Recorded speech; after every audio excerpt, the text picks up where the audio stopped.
महादेव वर्मा द्वारा लिखित शीर्षक गिल्लू। महादेव वर्मा छायावादी युग की प्रसिद्ध कवयित्री तथा शुक्ल युग की लेखिका हैं। महादेव वर्मा को जीवों से बहुत लगाव था। प्रस्तुत शीर्षक गिल्लू एक जीव के विषय में ही महादेव वर्मा जी ने लिखा है। गिल्लू शीर्षक को रेखा चित्र मेरा परिवार नामक पुस्तक से लिया गया है।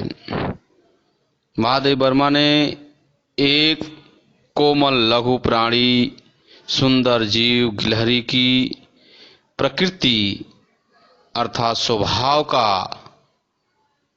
मानवीय संवेदना तथा ममता के आधार पर चित्रण किया है। गिल्लू शीर्षक में आत्मीयता, ममता तथा स्नेहशील भावों का समन्वय है तथा शैली सरल, प्रवाहपूर्ण एवं रोचक है। महादेव वर्मा द्वारा रचित शीर्षक गिल्लू। सोन जूही में आज एक पीली कली लगी हुई है। सोन जूही का मतलब पीले रंग की जूही। उसे देखकर अनायास ही उस छोटे जीव का स्मरण याद हो आया जो इस लता की सघन हरितमा में छिपकर बैठता था, घने हरियाली में छिपकर बैठता था और फिर मेरे निकट पहुंचते ही कंधे पर कूदकर मुझे चौंका देता था। तब मुझे कली की खोज रहती थी, पर आज उस लघु प्राणी की खोज है, उस छोटे से जीव की खोज है। परंतु वह तो अब तक इस सोन जूही की जड़ में मिट्टी होकर मिल गया होगा। कौन जाने स्वर्णिम कली के बहाने, सुनहली कली के बहाने वह मुझे चौंकाने ऊपर आ गया हो। अचानक एकाएक एक दिन सवेरे कमरे से बरामदे में आकर मैंने देखा तो दो कौवे एक गमले के चारों ओर चोंचों से छुआ छुअल जैसे खेल खेल रहे हैं। यह कागभुसुंडी भी एक विचित्र पक्षी है। कागभुसुंडी का मतलब कौवा। यह कौवा भी एक विचित्र पक्षी है। एक साथ समादरित, एक साथ इनका समादर होता है, अनादरित एक साथ अनादर होता है। अति सम्मानित कहीं कहीं बहुत सम्मान किया जाता है, अति अवमानित कहीं अपमानित किया जाता है, अत्यधिक अपमानित किया जाता है। हमारे बेचारे पुरखे न गरुड़ के रूप में आ सकते हैं, न मयूर के, न हंस के। यह मान्यता है और लोग मानते भी हैं कि पितृपक्ष के समय कौवे के रूप में जो हमारे पूर्वज हैं वो आते हैं। इसलिए कौवे का महत्व पितृपक्ष में ज़्यादातर होता है। इसी का चित्रण करते हुए महादेव वर्मा जी कह रहे हैं कि हमारे बेचारे पुरखे न गरुड़ के रूप में आ सकते हैं, न मयूर के, मोर के, न हंस के। उन्हें पितर पक्ष में हमसे कुछ पाने के लिए काक बनकर ही अवतीर्ण होना पड़ता है, कौवा बनकर ही आना पड़ता है। इतना ही नहीं, हमारे दूरस्थ प्रियजनों को भी अपने आने का मधुर संदेश इनके कर्कश कठोर स्वर ही में दे देना पड़ता है। दूसरी ओर हम कौवा और काँव काँव करने को अवमानना के अर्थ में भी प्रयुक्त करते हैं। ये सत्य है।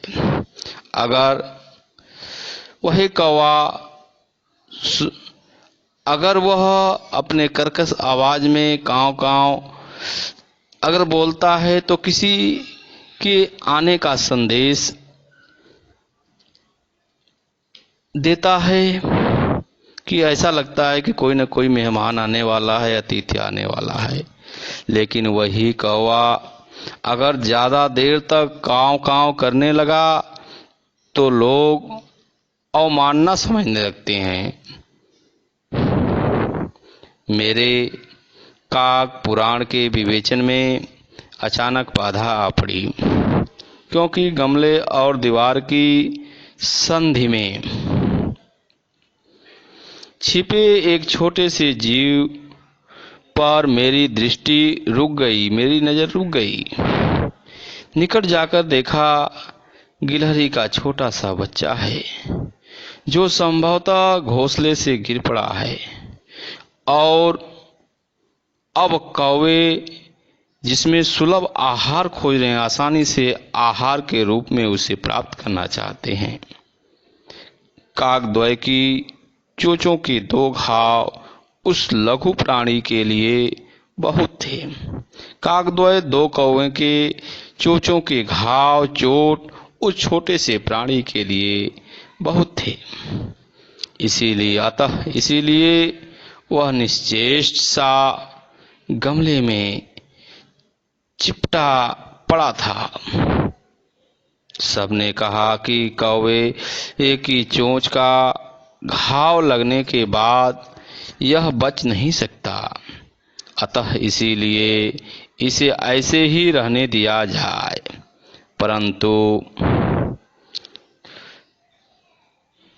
मन नहीं माना। किसका? महादेवी वर्मा जी का। उसने हौले से उठाकर अपने कमरे में ले आई। फिर रुई से रक्त को साफ कर घावों पर पेनिसिलिन का मरहम लगा दिया, लेप लगा दिया। रुई की पतली बत्ती दूध में भिगोकर जैसे तैसे उसके नन्हे से मुंह में लगाई, पर मुंह खुल न सका और दूध की बूंदें दोनों ओर ढुलक गईं, गिर गईं।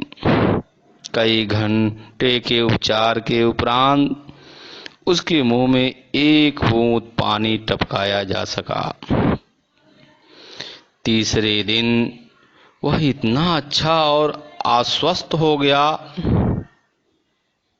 निश्चिंत हो गया कि मेरी उंगली अपने दो नन्हे पंजों से पकड़कर नीचे कांच के समान मोतियों जैसी आंखों से इधर उधर देखने लगा। 3-4 मास में उसके स्निग्ध में छवेदार पूंछ और चंचल चमकीली आंखें सबको विस्मित करने लगी, आश्चर्य करने लगी। हमने उसकी जातिवाचक संज्ञा को व्यक्तिवाचक का रूप दे दिया, अर्थात उसका नामकरण कर दिया, और इस प्रकार हम उसे गिल्लू कहकर बुलाने लगे। मैंने फूल रखने की एक हल्की डलिया में रुई बिछाकर उसे तार से खिड़की पर लटका दिया।